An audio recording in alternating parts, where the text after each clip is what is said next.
قرآن اور سنت کے بعد جو مسئلہ ہے حجیت دلائل کا، وہ ہے اجماع۔ اس کا تذکرہ بھی سے پہلے سبق میں کر چکا ہوں۔ ذرا دیکھیے اجماع کسے کہتے ہیں، اور اجماع کے کچھ قواعد و ضوابط میں نے ذکر کیا ہے، اسے آپ کو ہم سنائیں گے۔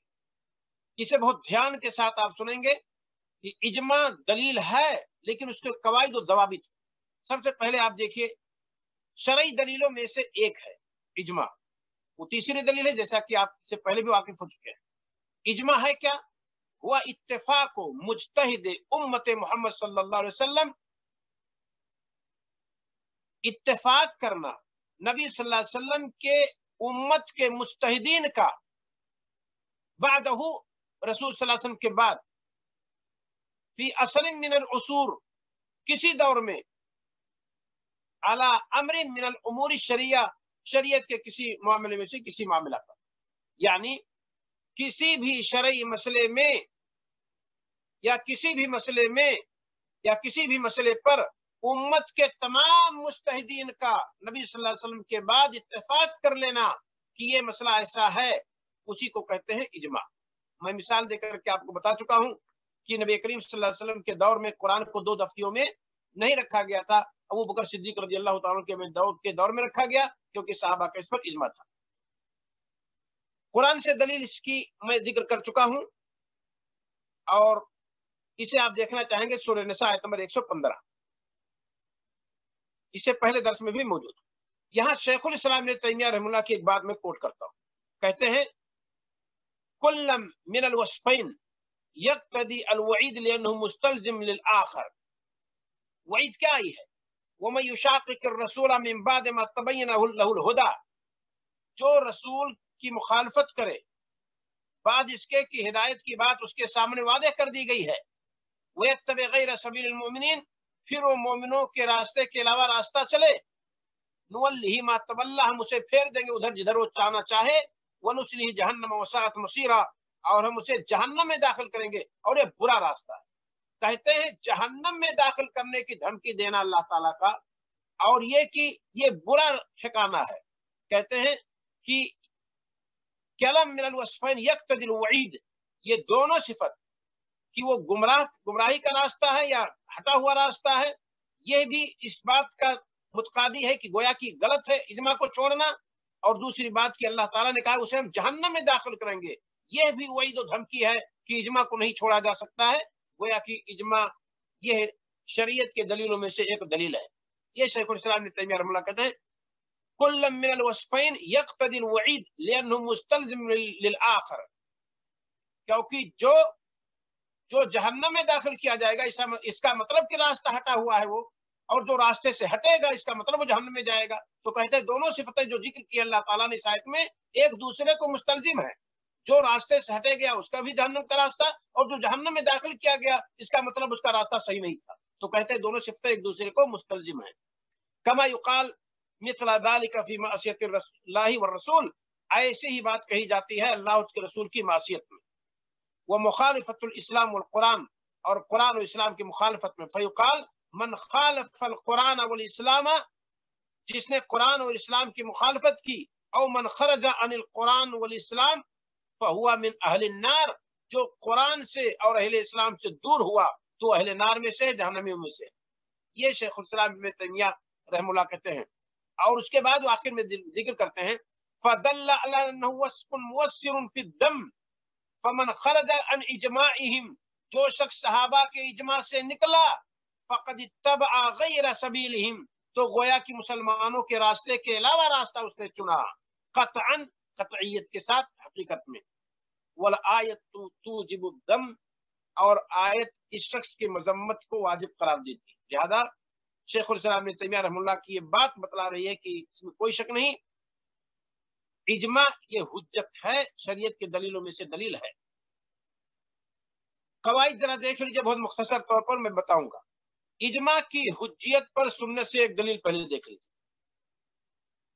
رسول اکرم صلی اللہ علیہ وسلم فرماتے ہیں، ابو خلف العاما کہتے ہیں سمیت انس بن مالک، میں نے انس بن مالک رضی اللہ تعالیٰ عنہ سے سنا، کیا وہ کہتے ہیں سمیت رسول اللہ صلی اللہ علیہ وسلم میں نے اللہ کے رسول صلی اللہ علیہ وسلم سے سنا یقول، آپ فرما رہے تھے ان امتی لن تجتمع علی ضلالۃ، میری امت گمراہی پر اکٹھا نہیں ہوگی۔ یہ دلیل ہے اجماع کی۔ کیا مطلب؟ اب اگر کسی مسئلے میں امت کا اجماع ہو جائے تو اس کا مطلب کہ امت صحیح پر اجماع اکٹھا ہوئی ہے، کیونکہ رسول صلی اللہ علیہ وسلم فرماتے ہیں امت غلطی پر اکٹھا نہیں ہو سکتی ہے۔ تو جب آپ سے کہا جائے کہ اس پر امت کا اجماع ہے اور نقل کرنے والا صحیح کہے تو آپ اس سے نہ ہٹیے، اس کو آپ پکڑ لیجئے، کیونکہ نبی کریم صلی اللہ علیہ وسلم فرماتے ہیں کہ امت کا اجماع یہ معصوم ہے، پوری امت غلطی کر جائے ایسا نہیں ہو سکتا ہے۔ یہ حدیث ہے سنن ابن ماجہ کی کتاب الفتن کی باب السواد الاعظم، حدیث کا نمبر ہے 3955۔ علامہ البانی رحم اللہ نے اس کو صحیح قرار دیا ہے۔ امام شافعی رحم اللہ کہتے ہیں ومن قال بما تقول به جماعت المسلمین فقد لزم جماعتهم، جس نے وہ بات کہی جو مسلمانوں کی جماعت کہتی ہے تو گویا کہ اس نے مسلمانوں کی جماعت کو لازم پکڑا اور گویا کہ اس نے اجماع کو حجت سمجھا۔ ابن تیمیہ رحم اللہ کہتے ہیں وَكَذَلِكَ الْإِجْمَاعُ دَلِيلٌ آخر، ایسے ہی اجماع ایک الگ دلیل ہے کتاب و سنت کے علاوہ، کما یقال جیسے کہا جاتا ہے قد دل علی ذلك الكتاب والسنہ والاجماع، عام طور پر کہتے ہیں کہا جاتا ہے کہ اس پر دلیل کتاب سے بھی ہے، سنت سے بھی ہے، اجماع سے بھی ہے، یعنی اس پر قرآن بھی دلالت کرتا ہے، حدیث رسول بھی دلالت کرتی ہے اور اجماع بھی اس پر دلالت کرتا ہے، کہتے ہیں کہ ایسا کہا جاتا ہے۔ یہ شیخ الاسلام ابن تیمیہ رحمہ اللہ کی بات۔ اب دیکھیں قاعدہ تھوڑا سا ہم ذکر کرتے ہیں، اجماع کتاب و سنت پر مقدم نہیں کیا جا سکتا۔ اب ذرا دھیان دے کر کے آپ سنیں گے، اجماع کتاب و سنت پر مقدم نہیں کیا جا سکتا۔ جو مثال تو میں نے بیان کیا تھا کہ رسول صلی اللہ علیہ وسلم سے اگر تراویح کی صلاۃ، تہجد کی صلاۃ 11 رکعت ثابت ہے تو امت اگر اجماع کر لے کہ 20 ضروری ہے تو نہیں، یہاں نہیں قبول کیا جائے گا کیونکہ حدیث رسول کے خلاف ہے یہ۔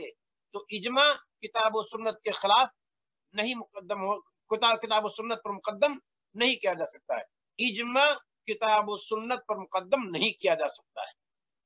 شیخ الاسلام ابن تیمیہ رحمہ اللہ اپنے فتاوی میں فرماتے ہیں جلد نمبر 19 صفحہ 200 ومن قال من المتاخرین، بعد کے آنے والے فقہا اور علماء میں سے جس نے کہا ہے ان الاجماع مستند و معدم الشریعہ، کہ شریعت کے اکثر حصے کا اعتماد اجماع پر ہے، فقد اخبر عن حالہ، تو اس نے اپنے حالت کی ترجمانی کی ہے، فإنہ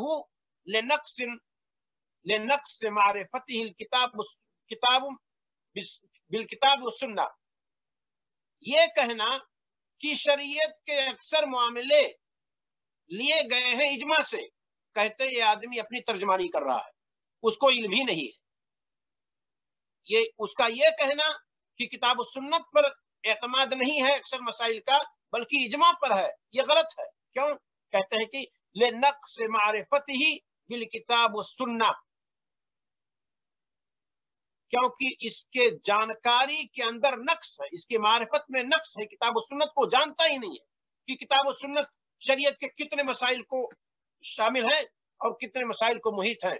یہ عدم علم کی بنیاد پر یہ شخص ایسی بات کہہ رہا ہے، کیا کہ شریعت کے اکثر معاملات کس پر ڈپنڈ ہیں، کس پر منحصر ہیں؟ اجماع پر نہیں، کتاب و سنت پر منحصر ہیں۔ اجماع اپنی جگہ پر صحیح ہے، لیکن یہ کہنا کہ سارے مسائل یا اکثر مسائل اجماع ہی سے ثابت ہیں غلط ہے۔ تو شیخ الاسلام ابن تیمیہ رحمہ اللہ نے اجماع کی تائید کی ہے، اس میں کوئی شک نہیں۔ دوسرا قاعدہ، اجماع کسی نص شرعی کو منسوخ نہیں کر سکتا۔ یہ کہنا کہ اس پر اجماع ہو گیا تو یہ منسوخ ہو گیا، جیسے یہی مسئلہ لے لیجئے کہ ایک مجلس کے 3 طلاق کو ایک ہی کہا جائے گا، کہتے ہیں نہیں، جمہور کا کہنا ہے اجماع ہے اس پر، کیا کہ ایک مجلس کے 3 طلاق کو 3 مانا جائے گا۔ کیسے بھائی؟ کہاں موجود ہے یہ؟ سنت میں تو اس کے خلاف ہے۔ ہمارے نبی صلی اللہ علیہ وسلم کے زمانے میں، ابو بکر صدیق رضی اللہ تعالیٰ عنہ کے زمانے میں، اور عمر فاروق رضی اللہ تعالیٰ عنہ کے زمانے کے شروع 2 سال 2.5 سال تک میں یہی سمجھا گیا تھا کہ 3 طلاق ایک مجلس کو ایک مانیں گے۔ تو اب یہ کہنا کہ